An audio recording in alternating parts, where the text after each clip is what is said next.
Good evening. Just keep going. And welcome to the Phoenixville Area School District Board Meeting for April 20th, 2026. It is 9:06 p.m. and I am calling this meeting to order. Please rise for the pledge to the flag.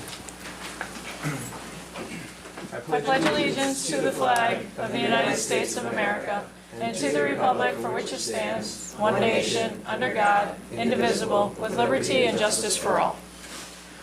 Okay. I'd like to officially recognize this is probably the longest or the latest start time for a meeting we've ever had. We have the announcements of meetings that were just quickly flashed up. I saw them for a moment. And while we're getting those up, we'll have Mr. McCord and Ms. Brewer come on up for a presentation, and a huge, massive thank you and apology for making you wait around. No apologies necessary. Ms. Yes. Brewer and I were under the impression that the crowd was for us. I told you that would land really well. Thanks so much for having us, guys. So today I want to talk about a really amazing and unique opportunity that Mrs. Brewer has created for some of our students, particularly in our life skills class. So about 2 months ago, Mrs. Brewer asked if we could have a meeting, and she came to me with this idea to increase opportunities for our students in our life skills class, to increase inclusivity within our building, and she was going to do that through a bread baking company. And so immediately I was in, and as is typically the case with me, I was quick to say yes. And we've since had meetings with district administrators to help make this a reality. And it's been so far it's been wildly successful. And it's called the Rise Bread Company, which is a play on our is the Rise Matrix. So I'm going to let her explain a little bit more about that, and then we have a video to show you guys as well. And there's actually bread over here that was freshly baked today by our students, and homemade butter as well, right? Yeah. Whole 9 yards. So you guys got to be hungry by now. So. Yeah. Good evening, members of the board. Thank you for giving me the opportunity to speak with you tonight. My name is Julie Brewer. I'm the life skills support teacher at PAMS, and I'm so proud to share a program that is not only teaching students how to bake, but is truly helping them build skills for life. The Phantom Rise Dough Co. is a student-run sourdough business led by myself and Miss Kane, our MDS and autistic support teacher. What began as a hands-on classroom activity has grown into a meaningful, functional, vocational experience for our students. Through the process of making sourdough bread, our students are actively developing essential life and job skills. They practice measuring, math concepts, following multiple step directions, time management, working collaboratively. Phantom Rise Dough Company. We're learning. They are learning how to work collaboratively as a team. These are skills that directly translate to independence and future employment opportunities. But beyond the technical skills, something even more powerful is happening. Our students are building confidence. They are learning responsibility, and they are discovering that they are capable. Each step of the process, from feeding the starter, mixing and shaping dough, to packaging finished loaves, provides opportunities for students to work within their strengths while also growing in areas of need. Tasks can be adapted, repeated, and mastered, allowing every student to experience success. To further celebrate and reinforce our student growth, we created a button-up program. As students master each step of the bread making process, they earn a button representing that skill. These buttons are added to their aprons, creating a visible and tangible record of their progress. Not only does this system motivate the students and recognize their achievements, but it also serves as a meaningful communication tool, allowing the students to proudly share their successes with peers, staff, and their families. Phantom Rise Dough Co. is more than a project. It's a model of what meaningful, real-world learning can look like for students with diverse learning needs. It gives purpose to instruction. It creates authentic opportunities for communication, problem solving, and independence. But most importantly, it allows our students to take pride in something they've created. There's nothing quite like watching a student hold a finished loaf saying, "I made this, and can I eat it?" We are excited about the continued growth of this program and the impact it can have, not only within our classrooms, but across the school community. Thank you for your time, your support, and your commitment to providing opportunities to empower all students. Thank you. Ms. Brewer, can I just say thank you for holding out so that you could share all of this with us? I know it's been a long night. Miss Brewer's Life Skills and Phantom Rise Dough Company, where learning comes to life one loaf at a time. Run by Miss Brewer's Life Skills and Miss Kane's classes. Our student-led sourdough business is about so much more than baking. Through hands-on experience, students build real-world skills like measuring, following multi-step directions, time management, teamwork, communication, and problem solving. Each loaf reflects our students' strengths while supporting growth in areas like independence, confidence, and functional vocational skills. From feeding the starter to packaging orders, every step is an opportunity to learn, practice, and succeed. We're proud to rise together, empowering students with skills for life, one bake at a time. With Andre Backer. Andre, what's your favorite part of making bread? Mixing the ingredients. Good job, bud. Nice. Let me cut that. Good. Lola, what's your favorite part about making sourdough bread? Right? What's your favorite part? What do you like to do? What did you say? Honey. You like the honey? Great. We're here with Daniela Lopez Rojas. Daniela, what's your favorite part about making sourdough bread? Stretch and fold. The stretch and folds. We are Phantom Rise Dough Company, where learning comes to life one loaf at a time. Yay! Okay. Perfect.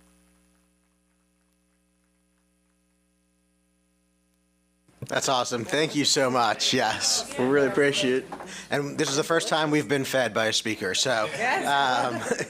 I think they should, can you, That's awesome. can you come back next week and?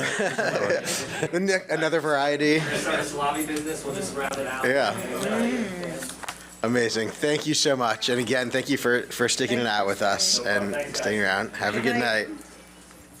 Okay, we are going to now have Dr. Melber come up, who doesn't look like he brought us any food, so already one. Lenore, you didn't take roll. Oh, all right. Let's call the roll before Dr. Melber. While he's getting set up. Okay. Good job. Dr. Halloran? Ms. Remington? Here. Ms. Walker? Present. Mr. Overland? Here. Yeah. Here. Ms. Turner?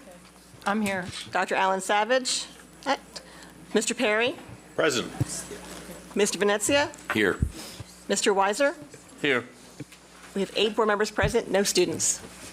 Thank you very much. We now will go to Dr. Melber for an update on the proposed 2026-2027 final budget, which is up for approval later this evening in the second to last step of the budget process. Yes, good evening. We're going to go through the budget numbers tonight. Nothing in the major budget numbers have changed since the last presentation, but we do have some additional information based on the last budget presentation. So local revenue, again, stands the same as before, a total of $97,299,000. The only changes since our preliminary budget early look in January, again, as we discussed last week or last month, was the earned income tax and the delinquent tax collections was increased. The reason for that was because for GASB auditing procedures, we need to show fees paid in both revenue and expenditures. So those fees were added to the revenues as well as to the business office budget in the expenditures. Looking at the state and federal revenue, again, the state has not approved their budget, so we're not really sure where the state revenue is coming. The federal revenue doesn't really seem to know what they're doing on a daily basis, so we have no idea where that's going either. But we're looking at what projections currently stand. So we're looking at total revenues of $121,520,245. Looking at our largest factors affecting these expenditures is new staffing. We have our district culture and climate advisor, our community liaison, 3 elementary special education teachers, a school psychologist, and a high school job coach. Total salaries for those is $571,000 with benefits of $262,000, creates new staffing expenditures of $833,000. Looking at the expenditures, again, none of this has changed since the previous presentation. The only things that have changed since our early look are, as we work through our transportation department, our transportation director has done a great job of trying to figure out special education staffing, and we were able to bring that down roughly $80,000, especially after current fuel purchases. The business office budget did increase. Again, that was balanced off because of the GASB rules with the additional revenue. And that brings our total budget to $123,131,238. That does leave us with a current budget deficit of $1,610,993. Just looking at where all of our expenses are, salary makes up 41% of our budget, benefits is 26% of our budget, debt service is 11% of our budget. Those three items, as we talked numerous times, make up more than 75% of our budget allocation, whereas our other budget amounts are shown.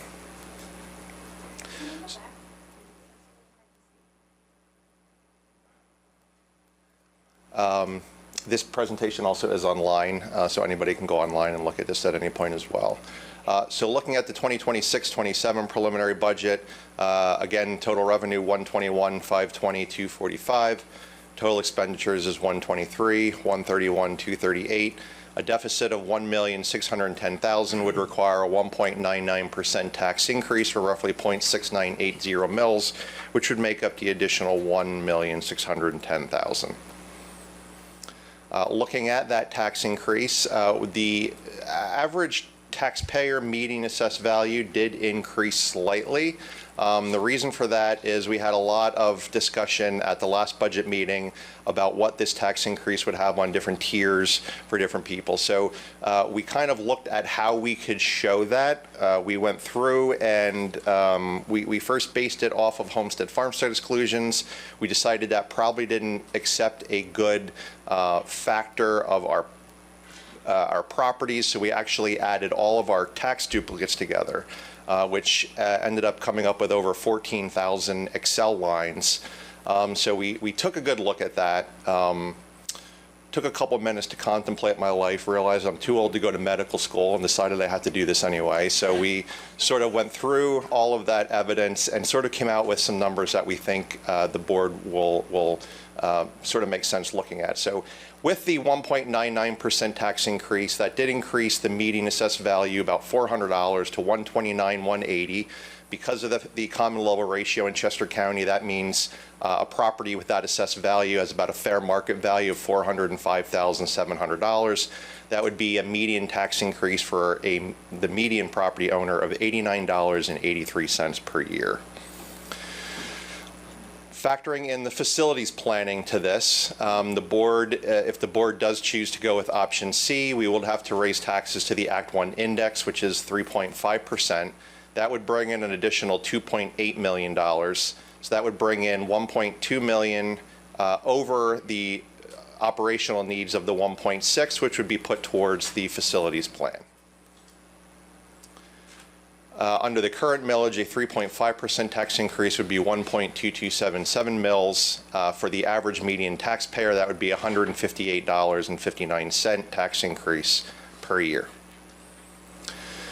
What this graph shows is all of the Chester County School District's tax increases from 2022-2023 fiscal year to current. Phoenixville is the dark red line. So it just sort of shows that in most years we were, if not the lowest, one of the lowest. Up until last year. Last year we had a pretty significant tax increase. However, we were still only midway from the into the county averages. Over this 4-year period, the county average was roughly about 2.8%. Phoenixville's 4-year average was about 2.09%. When we look at just our neighboring districts, again, the black lines represent our neighboring school district tax increases. The red line represents Phoenixville for a visual of where the tax increases have been. If I could, Dr. Moore, just Sure. So this is it fair to say the neighboring districts is that a full subset of the prior slide? Yes, So it is. Okay, there's no new. There's nobody new on that, no. Got it. Thank you. This is the county tax increases with the current 2026-2027 average tax increase rates in there. So the pink shaded area is where all the school districts' preliminary budgets are at currently. Currently, there's only one district in the county going below the Act 1 index of 3.5%. 5 school districts are going at the index of 3.5%, and 6 school districts are either going over the Act 1 index, or some school districts have an adjusted Act 1 index based on their market values and personal income ratios, where their Act 1 index is higher. So some of them are either going to their index or actually increasing from their index. So 6 districts are going above the 3.5%. So that makes the 2026-2027 average for Chester County at 3.77%. So as proposed, we would be tied for the second lowest increase in Chester County this year. We would, correct. Again, these are our neighboring districts with the 2026-2027 rates. So of our neighboring districts, 1 is going below, 2 are going at, and 2 are going above the Act 1 index.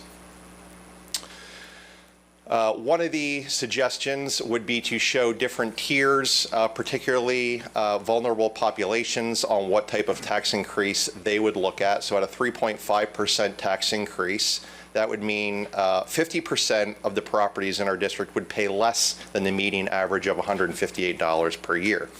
So 6.63% of all taxable properties would pay somewhere between nothing and $39.64. That's the middle column.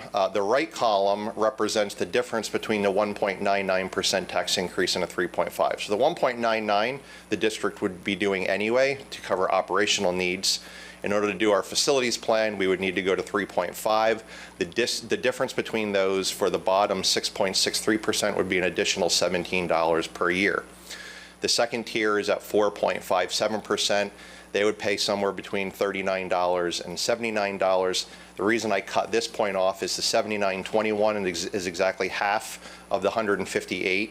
Those 2 tiers make up 11.2% of our properties. So the 11.2% of the lowest valued properties in the district would see less than half of the median increase. The median increase for that tier between the 1.99% and the 3.5% is somewhere between $17 more a year and $34 more a year. And then the rest of the left column just shows percentages between what a property would pay between $79 and $100, 100 and 125, 125 and 150, and 150 and 158. So this represents the bottom 50% of properties. So any property valued less than $400,000, this would make up what they would pay at the 3.5%, and also the difference between a 1.99 and the 3.5. Are there any questions before I move on from this? Just one follow-up, so I want to make sure I'm understanding the concept of incrementality. So understanding that the 1.99 outline is needed, I put aside any sort of renovation discussion, right? That's for fund operating expenses. Correct. So in terms of looking at, which I think is a helpful visual, thank you, the incrementality at the various tiers here, is it fair to make the same statement that half the properties then would pay less than an additional $68.76? That's correct. Okay. Thank you. Is this also just residential? Yes. So I know so we do have some significant commercial properties. Yes, so part of when we looked at the property, the 14,000 Excel lines, we went through and weeded out commercial properties. One day I'll get Chester County to do that for us, but until then, we do it in-house. This slide you've all seen before. It's just the Act 1 index forecast. We're currently at 3.5%. Next year projected to go to 3.2, 3.3, 3.3, and 3.1. Again, this is one of the reasons you're seeing county averages increasing. School districts realize that their taxing power is being lowered. So a lot of school districts are raising now to get ahead because of compounding interest and compounding tax increases. Looking at the 5-year budget, we're currently in a $1.6 million deficit that's requiring a 1.99% tax increase. Looking at our projections 2027, 2028, we would need a 2.85% increase to balance the budget. 28, 29, a 2.6% increase, 29, 30, a 2.5% increase, and 2030, 2031, a 2.81% increase. These are very risky projections. I don't love doing five-year budgets because one small factor in the economy could throw these numbers very greatly. When we all did our budgets in February of 2020, we all thought we were done, and then March 2020 COVID hit, and all of our budgets were completely out the window based on a month. So looking at this, I do give the board caution to use this as a guide, but not to use this definitely as a decision-making process. Looking at this as a facilities planning tool, this would be the tax increases to do the facilities planning. We would increase taxes to the Act 1 index for each of those years. Now, the difference between the index and the projection in the five-year budgets are shown in the column that was added for this presentation. So we would increase the taxes 1.51% over what's needed for operational needs for the 26-27, and then the difference between the projected operational budgets and what we would need for our facilities planning is 0.36% in 27-28, 0.7%, 0.81%, and 0.3% respectively over the next 4 years. Looking at the bottom, the fund balance required to balance budget, this is the additional revenue that those tax increases would bring in. To do the Option C facilities planning, we're going to need roughly an additional $4 to $4.6 million. This will bring in a roughly 3.1. It doesn't get us where we need. These are conservative budgets. I believe over the next 5 years, we will get there. But this sort of shows you if you don't do the Act 1 index, and we do see worst case scenario, under the Act 1 index, it sort of limits the board's taxing strength and sort of limits the board on how they can raise funds. And Dr. Member, are these Act 1 index, I guess, how far in advance do they actually set it? Are these fairly conservative estimates as to what the ceiling would be over the next? So the Fiscal Independent Office in Harrisburg does these. They've actually been pretty solid the last couple of years. They're typically 0.05 to 0.1% off, but they've been very close. Okay. Using state average weekly wages and other economic factors to do that, yes. Okay, thank you. And I think it's important just to note that as you have this projected, this is maintaining our current level of services, our current programs, making sure our staffing and any anticipated needs, as obviously you have increases in here. There's no cuts to programs or electives, anything like that. That's correct. Correct. I'm so happy you mentioned that. Yeah. Thank you. With that, the next step would be to approve the proposed final budget, would be tonight. The total budget for the plan, for the motion later, is a 3.5% tax increase. That's expenditure plan is $124,352,014. That number is derived from the total expenditures on the budget tonight, plus the additional $1.220 million for the facilities plan. Once the board approves a proposed final budget, we need at least 30 days between proposed final budget and approval budget timeline for public inspection. If the board does approve the proposed final budget tonight, we will have the PDE version available for public inspection by May 1st, and then that would line the board up to approve the final budget at the June 1st meeting. Any questions? All right. You have like a half push. Can you remind me what we raised last year? What was the tax? It was 3.64% last year. Are we having a more in-depth conversation on this at the end of the meeting, or? Yeah, I mean, we can have it when when the motion's on the floor, if you want to force Jeremy to walk back up to the microphone then, or if you have questions. I don't think so. The only thing I just want to clarify, if my memory serves. So tonight we vote on what would be the maximum. Correct. So we could come June 1st decide something like that. That's correct, yes. You can come down. Yeah. All right. Thank you, Dr. Milber. Can I ask a budgeting question that might be a little bit in the weeds here, but I just would like some clarification just because of all the discussion we had earlier, or all of the comments really we heard from the constituents.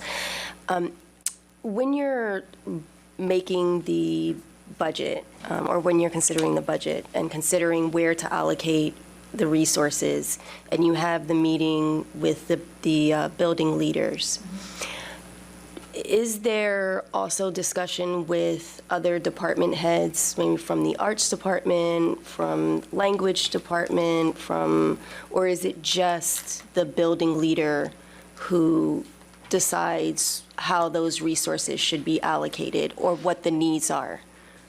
Let me just clarify, because we meet with the building level leaders and then we meet with the department heads. When I say department heads, I'm talking about head of special education, which is Dr. Pacito, head of the HR department, which is Ms. Rockwood. So those are the department heads we meet. The building principals are responsible for their building. So when they come to us with a comprehensive plan for their whole building. I don't know if I answered your question, but that's who we meet with. Okay, got it. And so I'm just thinking in terms of, just because I feel like there's a disconnect, right, between what we're hearing from the music department. Sure. and then what we're hearing from the district. So I just want to kind of bridge that gap a little. And so I'm just trying to understand, when we're thinking about where our needs are, how we determine those. So, are we speaking to the music department, for example, and saying, we're hearing that you may have some needs that maybe haven't been accounted for by the building leaders, for example. How do we meet those? Or what are the resources needed there? So what I can tell you that happened, and again, I think I kind of explained the situation today, but I did not hear about, I met with the music department, an individual from the music department today for 2 hours, almost 2 hours, with the assistant superintendent, the executive director of schools, the HR department, and myself. Came to me, they requested to have a meeting with all of us, and we met with them today. If there's concerns, so let me backtrack. The individual department budgets go to the executive of that department. That's how the process works. It doesn't come to me, then Dr. Pacito, I'm going to stick with special education. Dr. Pacito comes to me with the request from her department. Do we meet with all of the staff? No, that's not how the process works. So there's a process, I'll call it a chain of command, and basically the request comes up, we review all of them, we look at the budget, we look at last year's budget, we look at this year's budget, we look at the numbers, and then we make decisions that way. I hope I'm answering your question. Do the do the principals, the building leaders, is there a standard process for how they get there? I mean, I would imagine, do they meet with their department heads within the school to help to figure out the needs and I'm imagining they have a process. By the time they come to me, they know what they need. So like I said, it's based on, if we're talking about, I mean, there's a lot within a building budget, but if we're talking about staffing, we're looking at, again, the major thing driving staffing is student requests. So we're looking at what is it, student requests, what do we need to fulfill those student requests? That's what drives the master schedule. And then they put together the master schedule, which is presented to us. The building level leaders within their building have a process and that they handle. And I don't want to speak to their process internally. I can speak to what's presented to us. Can I ask, is there any difference for this process for something like music where it's a K-12, maybe shared resource as opposed to a building specific? So all of that, so what we do is, and Ms. Rockwood, you can chime in here, but what we do is we look at that globally. So we collect all of the information, and then based on that information's collected, and I don't want to talk for you, but but based on that, then we look at the numbers. K-12 for a program of music based on every school, based on the staff that we have. That's when we determine what staff goes where based on the student requests that we're looking at.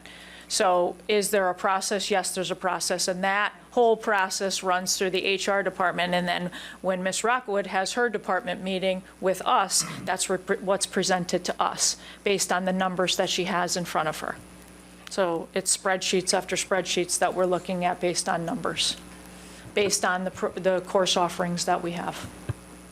Just one It's a pretty comprehensive, it takes us, and normally they come, and I'm sorry to interrupt you, and normally they'll come present. So we meet with every department head.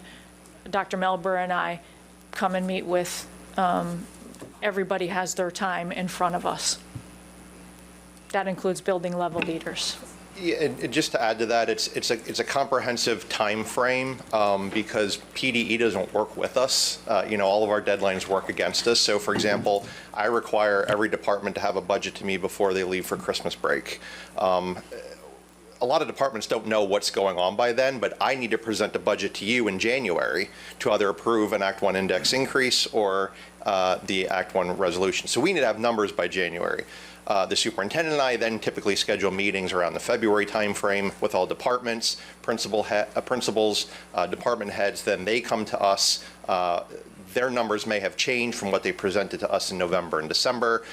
Ms. Rockwood goes through staffing. We look through all of that holistically, and then sort of that budget process then develops into what is presented to you throughout February, March, and April. Honest with you, correct me if I'm wrong, but it's pretty much, we work on that January, February, and into March. It's pretty much a 2.5 month process of meeting with everybody. I guess just tactically with respect to a music budget, right? Because there's band and orchestra that's extracurricular. So would that flow up under like athletics and activities, and then there's the actual music portion? Well, now you're talking about the extracurricular piece. But those are separate funding. I mean, lines, we right? have, yeah, because there's stipend positions for extracurricular. Right. So now we're talking about a whole separate part of the budget. Right. Okay, that's what I was trying to understand. Okay. All right. Any other questions? Okay. We will, thank you, Dr. Malabar. Don't go far, just in case. All right, we're going to move into committee discussion items. We'll start with the Board Personnel and Finance Chair, Mr. You Frank. bet. Good evening. So tonight, for approval, we have a few resignations. We have Ms. Duncan, Ms. Green, and Mr. Weiler, who will both be leaving the district before the end of the year. We wish them well and thank them for their service. We've got a couple of professional staff appointments. Looks like an English teacher at the high school, Mr. Corona, Ms. DeSantiago, as a special ed teacher also at the high school. We've got an instructional aide that will be approving, Ms. Williams, and then a whole assortment of summer program staff assignments, as well as our standard volunteer approval requests for this evening. Thank you very much. Mr. Weiser, you had a really short meeting. This should be a quick update. Super short, yeah. So we had a couple discussion items. It was approval of an agreement with Project Libertad for the 2026-2027 school year, approval of an intergovernmental agreement with the Montgomery County Intermediate Unit for shared student services for 2026-2027, approval of an affiliate agreement with Philadelphia College of Osteopathic Medicine for field trading experience from April this year to April next year. Approval of school-based internship agreement with Kutztown University for 5 years. Approval of 2 professional development workshops with Panorama at a cost of $6,000 each. Approval of renewal of IXL site license for math and ELA grades K through 12. Total of $23,906.25. Approval of an agreement with Lakeside Youth Services for 3 special education slots from July 1st this year to July 30th next year. Approval of a service agreement with the Lincoln Center for Family and Youth for the 2026-2027 school year.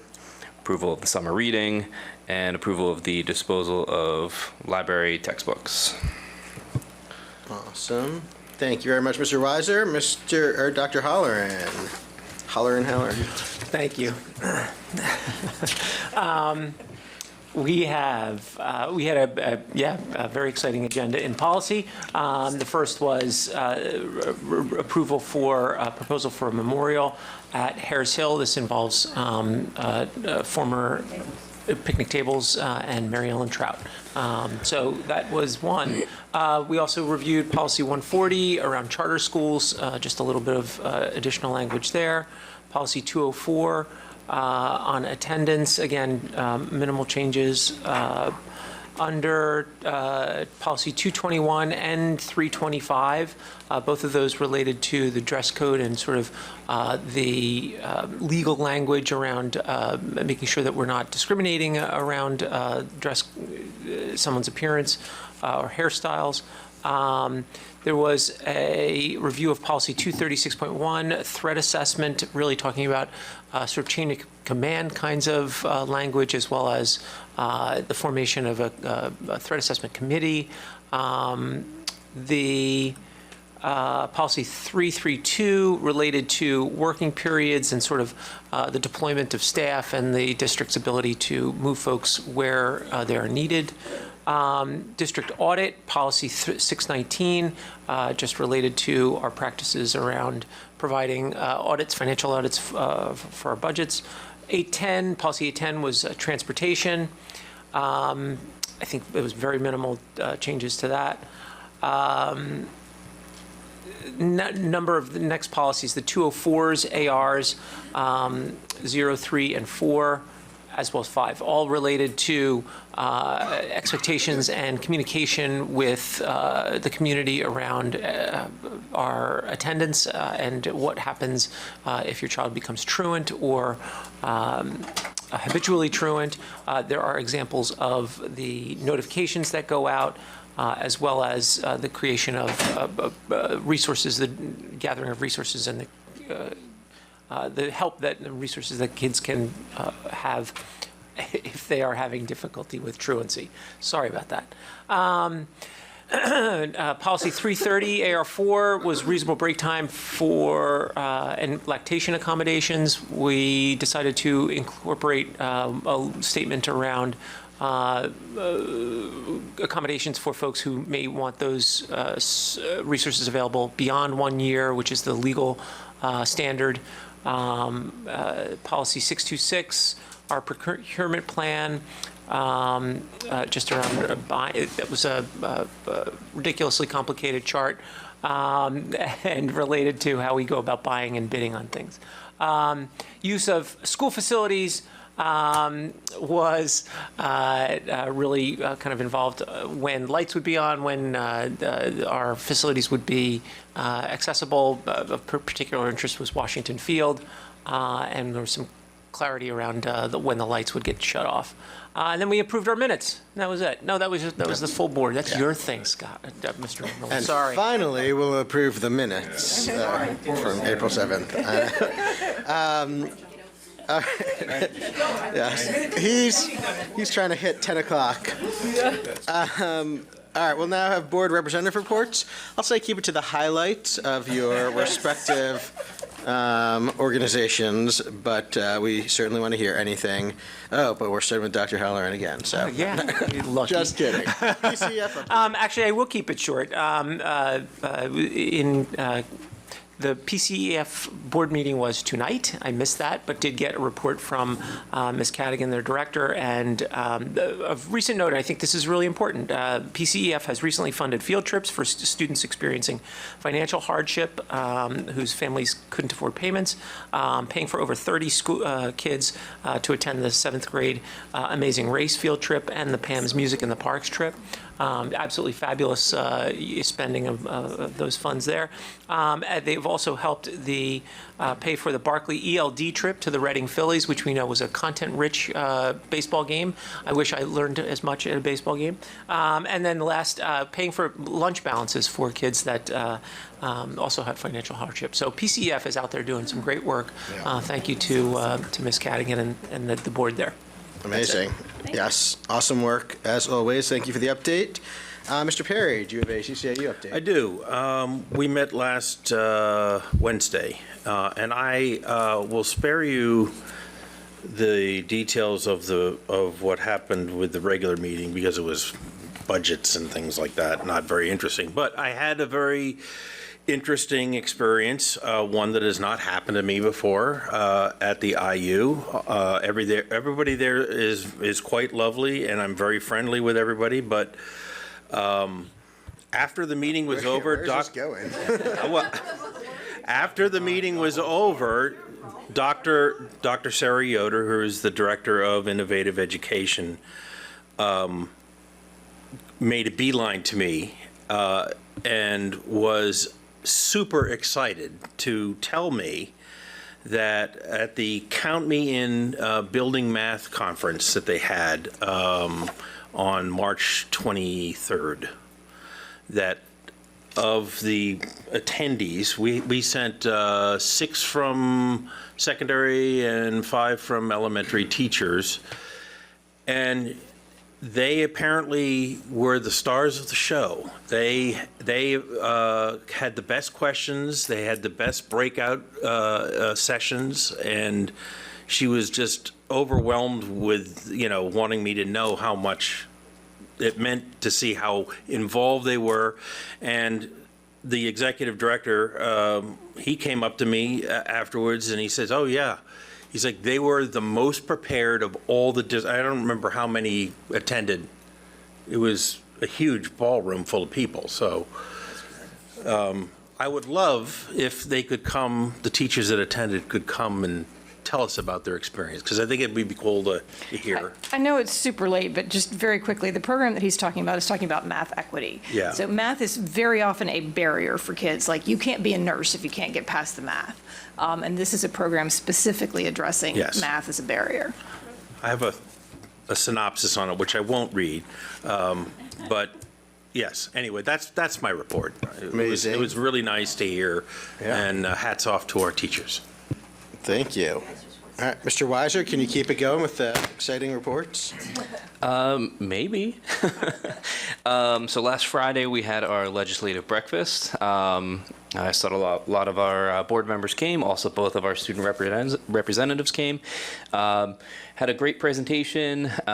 Keeping it short here, I will say that we had a somewhat unexpected guest. It was an aide from John Fetterman's office, which was, I believe, the first time in recent years that somebody from the Senate has sent somebody, at least, to come talk to us. So there was a few interesting conversations, but overall, I think it was a good time, and we definitely had some good breakfast. We had a good presentation. Other than that, I will probably save my legislative update until next meeting, just for the sake of time.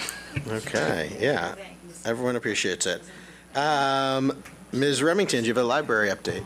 We don't meet again until May 4th. Okay, wonderful. Ms. McTiernan, do you have a superintendent's report? I do. Good evening, everyone. I do want to address the Harris Hill situation tonight publicly. So I'd first like to begin by acknowledging the incident that occurred at Harris Hill Elementary School. It was understandably a frightening situation for our students, staff, and the entire school community. I want to extend my sincere gratitude to Chief Michelle Major and the East Pikeland Police Department for their swift response and partnership in ensuring the safety of our school. I believe they were to our school in less than 3 minutes. I would also like to thank the Chester County District Attorney's Office for their support and guidance throughout this matter. Thank you as well to Mr. Worrell and the Harris Hill staff for their professionalism, their calm leadership, and commitment to student safety during a very stressful situation. Their ability to respond with care and focus reflects the strength of their team and their dedication to our students. Additionally, I want to thank our parents and our guardians for their support, their patience, and trust as we work through this situation together. While incidents like this are never something we want to experience, they do reinforce the importance of the work we do behind the scenes daily. Our staff regularly participate in safety trainings, conduct drills, and rehearse emergency scenarios so that we are prepared to respond quickly and effectively when needed. Last week demonstrated the value of that preparation and the strong collaboration that we have with our local partners. So I do want to thank everybody, and I did want to acknowledge that in public. Thank you. Thank you, Mrs. McTiernan. I definitely second that. It's a situation that nobody hopes they have to experience, and I think we're all very impressed with how professionally they handle it, and particularly having a child at school, that they kept everyone safe, which is always our top priority. Okay, for just briefly on the board president's report, I wanted to say that consistent with board policy 4.2 on appointing members to the Phoenixville Public Library Board of Trustees, the board will be conducting interviews on May 4th for 2 open trustee vacancies. The interviews will take place between our committee meetings and the board voting meeting. We have 3 applicants, each interested in serving a 3-year term that would begin July 1st, 2026 and run through June 30th, 2029. After the interviews, during the board meeting that evening, the board will nominate and appoint 2 new members to the library board. The other thing for board members, at your seat, you may see a letter about the Pennsylvania School Board Association Delegate Assembly. As a Class 2 district, we are eligible to appoint up to 3 delegates to attend and represent the district at that event, which is Saturday, November 7th, 2026, and the Cumberland Valley School District. It is in person only. Ms. Walker has already expressed interest in that, so 2 other folks, if anyone wants to let me know. You don't have to make a decision right now, but let me know if you are interested. Didn't you? Yeah. Okay, with that, we have no one signed up for the consent agenda comments. And that is a personnel report, the approval of disbursement of school district funds, receipt of district financial reports, the approval of the Chester County Intermediate Unit Core Services budget, the CCIU occupational education budget, the annual surveillance system preventative maintenance with TWG security for $45,205. The approval of the security services agreement with Titanium Security and Surveillance for a term of July 1st, 2026 to June 30th, 2027. Approval of the 4-year lease agreement with Dell Financial Services at an annual cost of $190,892.22. Approval of the memorandum of understanding with the Schuylkill Township Police Department for the term of July 1st, 2026 to June 30th, 2028. Approval of the MOU with the Phoenixville Borough Police Department from July 1st, 2026 to June 30th, 2028. Approval of the MOU with the East Pikeland Township Police Department from July 1st, 2026 to June 30th, 2028. Approval of the 60-month renewal lease with Quadient for the district postage machine at $320.57 a month. Approval of the reciprocal MOU with the use and occupancy for facilities for emergency purposes for the First United Methodist Church in Mom's House for a term of July 1st, 2026 to June 30th, 2028. And approval of the minutes from April 7th board meeting. Do I have a motion to approve the consent agenda? So moved. Okay, Mr. Perry, second. Second. Ms. Turner, thank you. Any discussion on the consent agenda? I did. There's no one signed up for consent agenda. You signed up for roll call. Yeah, there was only so many papers on the thing. Do you have a comment on the consent agenda? I don't know what it is. Okay. I just want to talk to the budget. Okay, that'll be the next item. Yeah, that'll be the next one. Yeah, that's what I have you on here. Signed Aurora. up for the right one. Yep. Okay. Then, Ms. Cameron, can you please call the roll? Sure. Ms. Remington? Yes. Ms. Turner? Yes. Mr. Venezia? Yes. Ms. Walker? Aye. Mr. Weiser? Yes. Dr. Halloran? Aye. Mr. Perry? Aye. President Overland? Aye. Motion passes 8-0. Okay, now we'll move on to the roll call agenda items. Stephanie, you are up first. I have no idea. Yeah. There's 4 papers here, and there was no any of them. So I was like, It got crazy on the comment sign-up sheet tonight, for sure. Yeah. Hi, thanks again. Heard from me a lot today. You hearing a lot from me today because I rarely can make these meetings. I'm a single mom of 2, and normally I'm momming at this hour of the night. Tonight is a rare night when I do not have them. The last time I was able to make it was in January. One of the things that you heard from us tonight was a lot of concerns around both the curriculum and also the budget around music. For me, not just music, but also arts, education, phys ed, and language arts. I did hear you, Ms. McTiernan, that there was none of these concerns raised earlier. For me, I did not see some of the concerns that I see, particularly for the music education department, until after the winter concert, which would be after January. Well, the meeting would have been already occurred. My child specifically, I have seen has effect. I know we're saying we're not changing anything.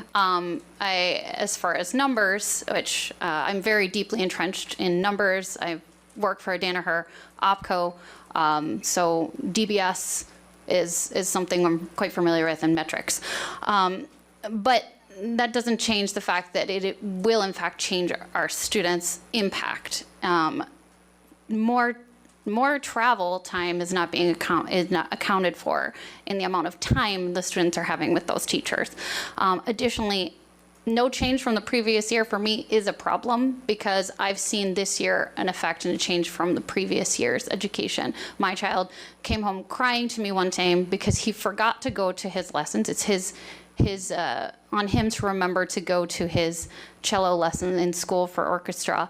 And he was upset because he was going to be too far behind, because he wasn't going to have it for another 6 days, and he wasn't going to be able to keep up with his classmates. I already pay personally on my own, out of my own pocketbook, which I cannot afford, for cello lessons, just so that he can actually feel as though he's making progress in learning, because he is not able to do so within our school district. So when I say that we need expansion for our music, arts, and education, I mean it, and I would like the Gemba and the voice of your customers, which are the students and parents in the community, to have equal weight to whatever metrics you are looking at. Additionally, 30 seconds. Additionally, I feel that there's an easy potential. Well, not easy, but nothing of this is easy. Budget is not easy, I understand that. But there's a possible solution here.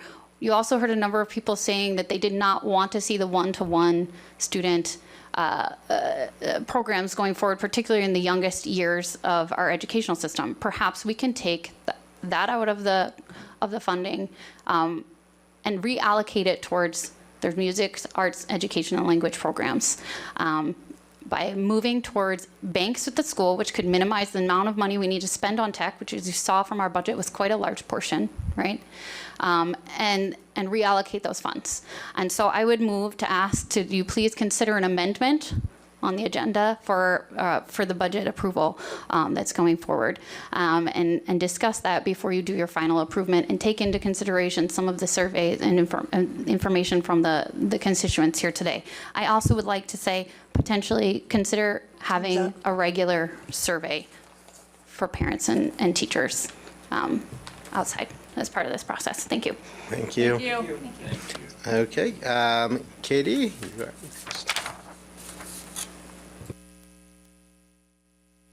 Hi, Katie Sorlos, borough resident and teacher, and I'm not here to talk about music directly, but I'm listening to the last financial report, right? I was here and sat through it and went home and was talking about it and thinking about it, and I know at the town hall meeting, option C is like so bright and pretty and beautiful, and I know that that's like where the goal is, right? Because all the teachers deserve pretty science classrooms and the students deserve like clean and beautiful buildings.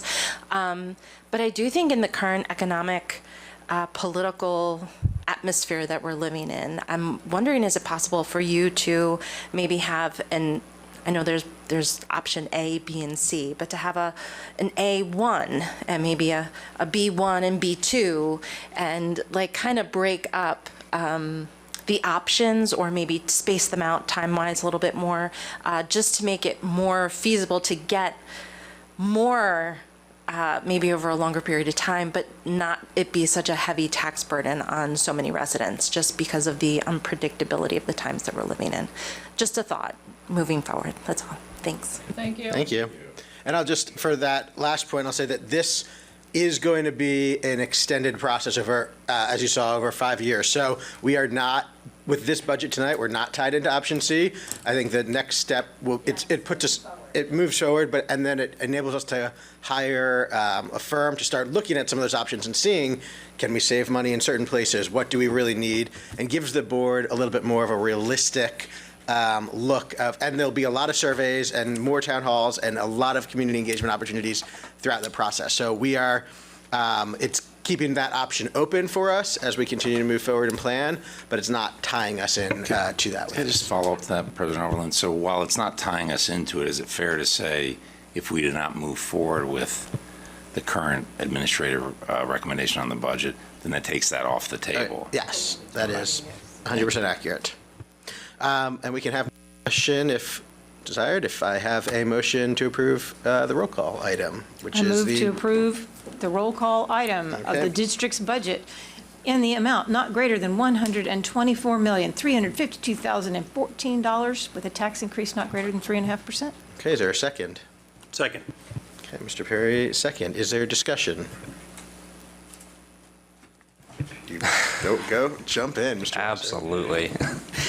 I think I've said a little bit of this previously, and to be honest, I think a lot of what I've heard, I know it's specific to the music program, but a lot of what I've heard tonight has sort of raised those same concerns for me again. And what I mean by that is we've heard concerns about the music program.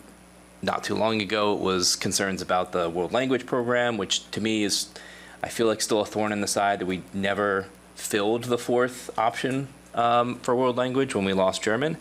I mean, even thinking back years previous, it was, there was a lot of concerns about libraries and how they're staffed. It was, I think you mentioned PE. Long story short, I've said this before. I would love to have a beautiful building for our students, for our teachers. They all deserve it. Our community deserves it. No doubt. And to add to that, I think the options A and the options B are almost mandatory in my mind, and I think we all reasonably agree on that. We need a new HVAC system. We need new plumbing. Mandatory, no questions in my mind. But my issue is then becomes, do we move forward with option C, which is a big ticket item, or my preference would be to take a moment and actually look at our electives. Seems like a lot of the electives are the ones that those have raised concerns about. I'm just not yet convinced, and I would like to be convinced, I'm not yet convinced that we are not unintentionally taking something from them. I know, we're not cutting staff. I know the program budgets themselves may stay the same. But I think two things that I really think about is when we heard from the students, when we heard from the students in music, when we heard from the students in Latin, there was a community in those electives. And that might be my biggest concern, is that we unintentionally, and I want to say this as well, I know administration, the board, we all want the best for our kids. But my concern here is when we are focused, as we should, when we're focused on creating a welcoming environment for our kids, somewhere that they can feel safe and that they can excel, my concern is if we are in any way hurting those electives where those communities exist year after year after year, I need to know that is going to remain safe for our kids before I even consider spending a whole bunch of money on making our school look pretty and give it improvements, but look pretty in a lot of ways, not all of them. So whatever that means to anybody else, that's my position on this, is I'm not yet convinced that we're not unintentionally hurting some of those programs. Can I just ask, because to me, having fully funded and thriving programs and staffing levels and having a nice high school are mutually exclusive, right? So when you say unintentionally cutting programs, I would imagine cutting programs would have to be quite intentional throughout this entire process, right? He said cutting, he said hurting. I probably said both, but hurting it is my main intention with my words. Okay. I guess from my perspective, I mean, nobody likes to raise taxes any more than we need to, right? I think we're all, I don't want to speak for everybody, but I think we're all in alignment there. But I think this high school renovation is absolutely necessary. I've had a child there 8 of the last 9 years. I'll have another one, hopefully makes it all the way through for 4 more years. And for all the reasons, I don't have to belabor them, all the good points you made about, a safe environment, a high quality place of learning for our students, our teachers, our staff, a building that the entire community can take pride in, right? Everything we've heard, I think those are very key reasons. It's been, for one reason or another, nobody's fault. It's been sort of kicked down the curb, I think, over the past 5, 10, 15, 20 years, even longer, right? So, and on top of that, the town hall was fairly enlightening for me. It's the first one I've sat through where sort of the contemplation was around increasing taxes to higher levels. I expected it to have a very different feel to it, right? I thought, rightfully, citizens were going to come in concerned about any level of tax increase, but we didn't hear that at all. It was fairly overwhelming, the sentiment around, I think, the need and the vision for a revamped high school. So I think that, coupled with that, again, even though nobody wants to raise taxes, or at least I don't, I take it seriously, it feels like the district's in pretty good financial health to take on this kind of initiative. As Dr. Melber shared, the recent tax increases have been, again, not minimizing, but somewhat modest when you compare them to neighboring districts and other districts in the county. It feels to me like this is really an opportune time to try and tackle this, because if we kick it down the road again or punt it, who knows what some of the other variables might look like 4 or 5 years down the road. Anyone else? I'll just be real quick, though. I just want to add that, again, I really want premium facilities, but my question continues to go back to, is it the facilities that we deserve, our community deserve? Is it the facilities that makes our district great? Or is it our teachers and our staff that make it great for our students? And that's the piece that I'm struggling Yes with. is the answer to that. They both do, but I guess that our job is always, what do we prioritize? I think in a lot of ways, and for me, I'm still stuck on it's the teachers, it's the staff, it's our administrators. That's my priority first, and then I really hope that we get to the facilities as well, because again, we deserve it. Ms. Walker? I agree with Mr. Weiser on that point. I think my concern would be that we make this or commit to making this investment in renovating the high school and making it look even prettier than it is, because I don't think we have poor facilities. I think we have fairly nice facilities. My concern is foregoing improvements or foregoing investments in supporting the programs that we have that are impactful to our students. We know that music is an impactful program here, and it's part of Phoenixville's legacy. So we want to make sure that we're doing everything we can to support those types of programs, because we know that they are integral to our students' success. We see that. We have evidence of that, right?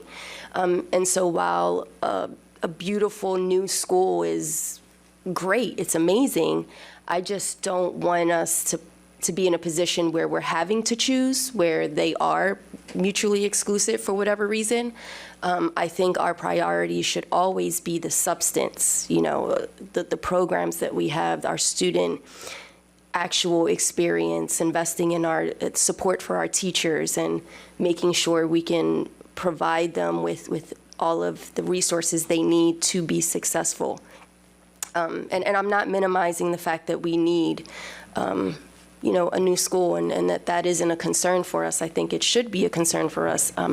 But to Mr. Weiser's point, it would be nice to hear that there aren't any plans to reduce the programs we have, or to not reduce it, but to continue to support these programs that are so impactful to our students, expanding the world languages department, and investing in more mental health supports, or all of those things that are truly going to help our students have the best experience they could have. Can I chime in here? So I can be assured that I think it's important to realize that the administration works in the boundaries that the board has set. The board has set policies for staffing. The board has set certain guidelines that we follow, and we're following them.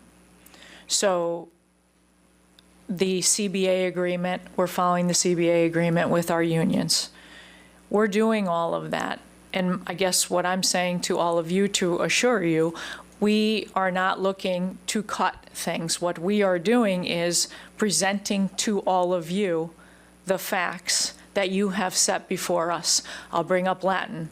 It was very specific language. Latin came to you because the policy you wrote for us to follow was to take a look at Latin from that standpoint, and we did what we were told to do. So what I will say to all of you is if there are things that you don't like that we are doing, then take a look at the policies and have us go back and follow those policies.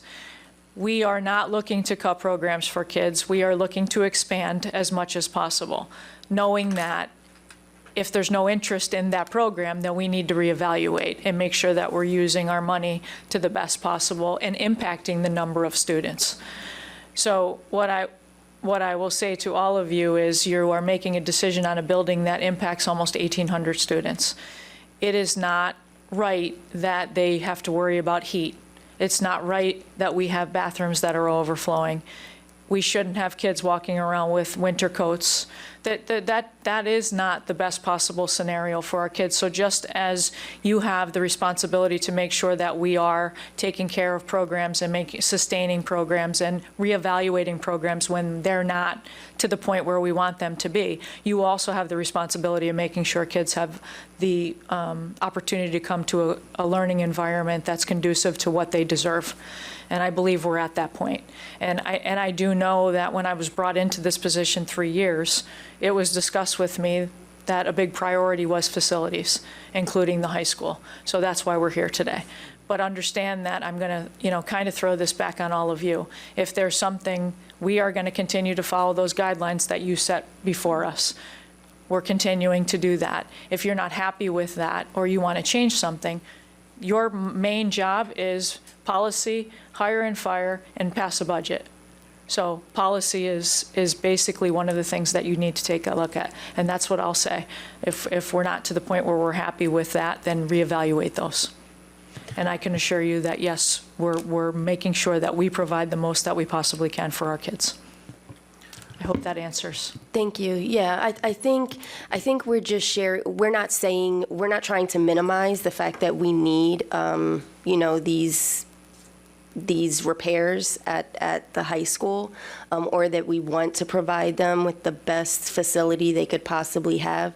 I think it's just the thought that at any point we would be taking away from our you know what I mean? I think that's where we are. We want to continue to have a situation where our students are thriving, where we're investing in those programs that are allowing our students to thrive, where we already know there is proven success, So I think we just want to make sure that we are supporting both of those things in concert with one another, and that's kind of where we're coming from. But I agree with you. If there are policies that we need to revisit, then that's something we probably should take a look at to, make sure they align with the district's mission, vision, and goals. Yeah. And just to reiterate, that tonight, we are not voting on A, B, or C. We're voting on the budget as presented. If we vote down this budget, it makes almost certain that some of these cuts and things that we are talking about trying to avoid would have to happen as we go back and have to also plan for the mandatory facility upgrades. By having this move forward, it gives us the continued options. And then, as we've said, once we start going down this process, we can look at if we don't want to spend $103 million or whatever it was, and we want to pare back in some areas to make sure we have funds for those investments, we can make that as we're looking at those real decisions. But right now, it's setting us up on a pathway to have those options available to us. I just wanted to kind of echo what you're saying, is that, like, in the plans that we've been presented, especially in C, there is, I don't want to say discretionary, but there are really sizable chunks of capital investment that are yet to really be decided on, like across the street at the fields and theaters and all. Like there's large things that will make a huge impact on the bottom line that we are nowhere near making a decision about. I just wanted to point that out again.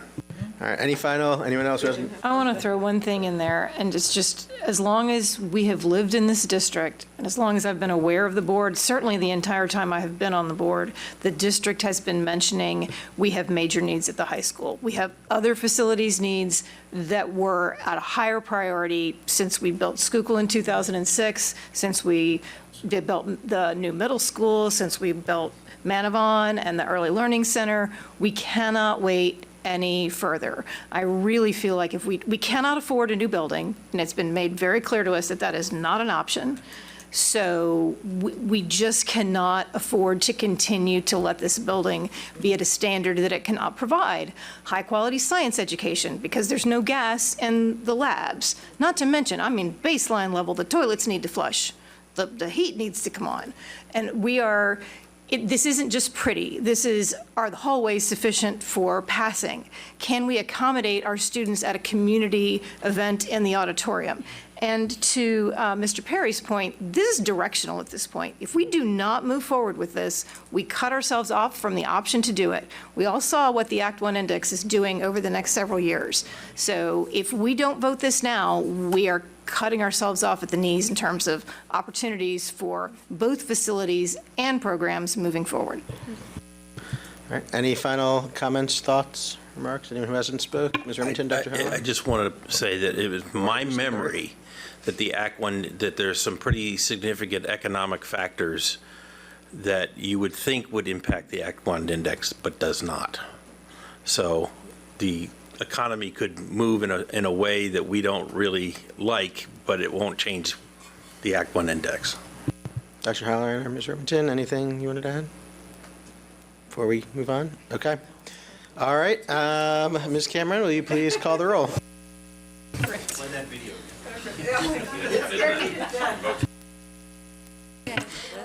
Ms. Turner? Yes. Mr. Venezia? Yes. Ms. Walker? Aye. Mr. Weiser? Yes. Dr. Halloran? Aye. Mr. Perry? Aye. Ms. Remington? Yes. President Overland? Yes. Motion passes 8-0. Okay, thank you. I don't think we had anyone for open public comment. So at 10:19 p.m., this meeting is adjourned.